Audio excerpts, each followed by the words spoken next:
എന്താടി മുഖമൊക്കെ ഇങ്ങനെ വീർത്തിരിക്കണ്? ഒന്നുമില്ല. ഒന്നുമില്ല. നമ്മളെപ്പോഴാ ടൂർ പോണ്? എപ്പോ പോകാം? ഞാൻ വണ്ടി വിളിക്കട്ടെ. എന്നാ വണ്ടി വിളിച്ച് സെറ്റാക്കുന്ന. ഞാൻ ഇതൊന്നും ഒരു ചെറിയ അത് സെറ്റാക്കിയിട്ട് മതി.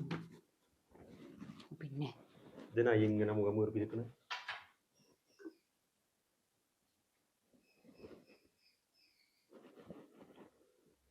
ഹലോ, ബാബു, ഞാനാണ് യൂസുഫ് മാഷ. പിന്നെ ഞാൻ പറഞ്ഞു, വണ്ടി ഈ ഒന്ന് വിടുവോ? ഇന്നോവ ഒന്നും വേണ്ടേ, ഒരു പിന്നെ ചെറിയ കാർ എന്തേലും മതി. ഡിസയർ ഉണ്ടെങ്കിൽ കേട്ടോ. ആയിക്കോട്ടെ.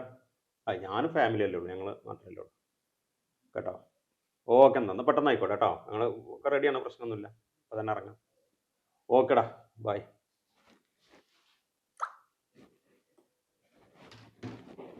ഫാമിലി എന്ന് പറഞ്ഞാൽ നമ്മൾ ഞാനും ഉമ്മ എന്തിനാ? പിന്നെ ഈ വയസ്സാം കാലത്ത് നിങ്ങളമ്മമാനെയും കൊണ്ട് ടൂർ പോകാനൊക്കെ പ്രാന്തല്ലേ? പിന്നെ ഉമ്മാനെ കൊണ്ടാതെ നമ്മൾ എന്താ അമ്മ കൂടെ പോയാല്? നമ്മൾ ഇതുവരെ അങ്ങനെ പോയിട്ടില്ലല്ലോ. ഇപ്രാവശ്യം നമുക്കൊന്ന് പോയി നോക്കുക. അതല്ലടി, നമ്മൾ ഇവിടുന്ന് ഇങ്ങനെ പോകുമ്പോ അല്ലാതെ ഉമ്മാനോട് തനിച്ചാക്കി പോകണം. അല്ല, നമ്മളും നിങ്ങളമ്മയും കൂട്ടാണ്ട് പോയാൽ മതി. ഉമ്മ പോരുന്നോണ്ട് എന്താ സുല പ്രശ്നം? ഈ വെറുതെ ഓരോ പ്രശ്നം. ഉമ്മ പോരുന്നോണ്ട് പ്രശ്നമൊന്നുമില്ല. ഉമ്മക്ക് ചായയും ചോറും അതും ഇതും ഛർദിയും എന്നെ കൊണ്ട് വയ്യ. അവിടെ ചെന്നാലും ഉമ്മനെ നോക്കാൻ. അപ്പൊ എന്തായാലും ഇത് പോകുമ്പോ നമ്മൾ ഇതൊക്കെ ഒരു പുറത്ത് ഭക്ഷണം കഴിക്കും, ചായ ഇതൊക്കെ ചെയ്യൂല. നമ്മളെ കൂട്ടത്തിൽ തന്നെ ഉമ്മാക്കും വേണ്ടുള്ളൂ. ഉമ്മാക്കായിട്ട് സ്പെഷ്യൽ എന്തെങ്കിലും വേണം. നമുക്കൊരു പ്രൈവസി ഉണ്ടോ? നമ്മളൊരു ഒപ്പൊരു ഫോട്ടോ എടുക്കാറുണ്ടോ? ഇപ്പൊ നോക്കിയാലും ഉമ്മാനെ കൊണ്ടുപോയിട്ട് എവിടെ നാളെ ഊട്ടി പോയപ്പോഴും അതിന് മുമ്പ് ഇവിടെ പോയപ്പോഴും ഒക്കെ ഉമ്മുണ്ട്. എല്ലായിടത്തും ഉമ്മുണ്ട്. നമ്മളൊരു ഫോട്ടോ പോലും ഇല്ല ഒരുമിച്ചുള്ളത്. പ്രാവശ്യം കൊണ്ടുപോകണ്ട ഉമ്മാനെ. ഉമ്മാനോട് നിങ്ങൾ എന്ത് പറഞ്ഞാലും ഒക്കെ തരക്കേടില്ല. ഞാൻ എന്തായാലും ഉമ്മയുടെ കൂടെ വരുന്നില്ല.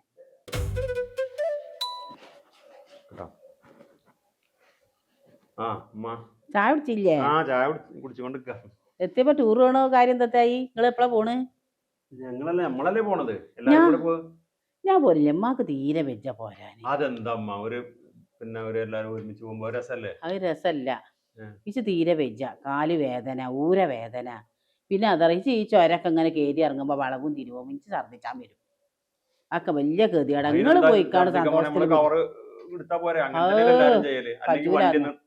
അല്ലെങ്കിൽ വണ്ടി നിർത്തിയിട്ട് നമ്മള് പിന്നെ പ്രൈവറ്റ് വണ്ടിയല്ലേ പോണേ, ശരിയാവൂല. പിന്നെ ഈ പെര അടച്ചുകൂട്ടി പോകുക എന്നാണ് അത്ര വലിയ കാര്യമല്ല. അത് ഇവിടെ ആരെയും വന്നിട്ടുണ്ടെങ്കിൽ അതൊക്കെ ബുദ്ധിമുട്ടാണ്. നിങ്ങൾ രണ്ടാളും കൂടി സന്തോഷത്തോടു കൂടി ഒക്കെ പോയിക്കാണ്ട് വരും. അമ്മ ഇവിടെ ഉണ്ടാവും കേട്ടാ.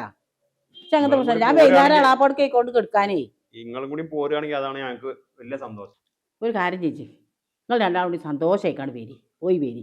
ഉമ്മാക്ക് വരുമ്പോ എത്തേയും മേടിച്ചു കൊടുത്താൽ മതി. പോകാനുള്ളതൊക്കെ എടുത്ത് വെച്ചിക്കണ് നിങ്ങള്? ഞാൻ ഇല്ല. ഉമ്മാക്ക് വെജാഞ്ഞിട്ടാ, ഒന്ന് തോന്നണ്ടട്ടാ. എന്നായിക്കോട്ടെ. ഞാനേ എന്നും വൈകുന്നേരം അളാപ്പാടക്ക് വെക്കൊണ്ട് നിങ്ങള് പോകാനുള്ള സാധനമൊക്കെ എടുത്ത് വെച്ച് വേഗം പോകാൻ നോക്കിന്നാല് നേരെ ഒരു പാടം. വണ്ടി വരാൻ പറഞ്ഞേക്കണേ.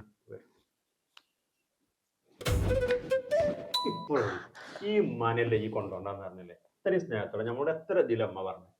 എന്നിട്ട് ആ ഉമ്മാനോട് കൊണ്ടുപോകണ്ടെന്ന് പറഞ്ഞാണ്ട് വെറുതെ പാവം. ഉമ്മാനായിട്ട് എനിക്ക് വേറെ ടൂറുണ്ട്, അന്ന് എന്നെ കൊണ്ടുപോകില്ല.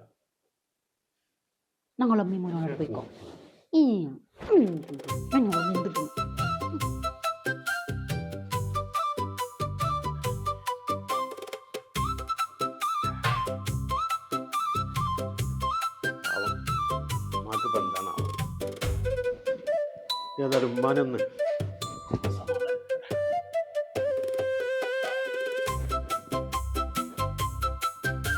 പക്ഷെ തമ്പുരാനേ പോലെ രണ്ടാളും കക്കൂസിന്ന് നീച്ചാ ഒഴിവുണ്ടായിരുന്നു. മാറി മാറി ഈ ടൂറൊന്നും മുടങ്ങണേ റബ്ബേ. തമ്പുരാനേ എന്റെ ഈ പ്രാർത്ഥന കേൾക്കണേ. ഇഞ്ച് രണ്ടാളും കക്കൂസിന്ന് ഒരാൾ ഇറങ്ങുമ്പോ ഒരാൾ കിര, ഒരാൾ ഇറങ്ങുമ്പോ ഒരാൾ കിര. റബ്ബേ ഇവരെ രണ്ടാളെ ഈ ടൂറൊന്നും മുടക്കി തന്നെ തമ്പുരാനേ. ഇന്റെ പ്രാർത്ഥന കേൾക്കണേ റബ്ബേ. ആമീൻ യാ റബ്ബൽ ആലമീൻ. ദുആ കഴിഞ്ഞമ്മ? നിങ്ങളെ ശരിയാവൂലമ്മ. നിങ്ങൾ ചക്കിക്കൊത്ത ചങ്കരം എന്ന് പറഞ്ഞമാതിരി നിങ്ങൾ രണ്ടും ഒരേ ഇതാണ്. രണ്ടും ഒരു തുടി തന്നെ കൂടിയിരിക്കണത്. പക്ഷെ കൂടിയത് രണ്ടും എൻ്റെ രണ്ട് പെരടിയിലായി എന്നുള്ളൂ. മകന് തൂറൽ കുടിച്ചാൻ പ്രാർത്ഥിക്കണം അമ്മ. എന്തമ്മ അങ്ങോട്ടൊക്കെ ഞാൻ പറയാം. അപ്പേ അവിടെ ഇവിടെയും പോയി തൂറാനൊന്നും ഞങ്ങൾ നിൽക്കണില്ല, പോണില്ല, പോക്ക് നിർത്തി. വണ്ടിക്കാരനോട് വിളിച്ച് പറയട്ടെ.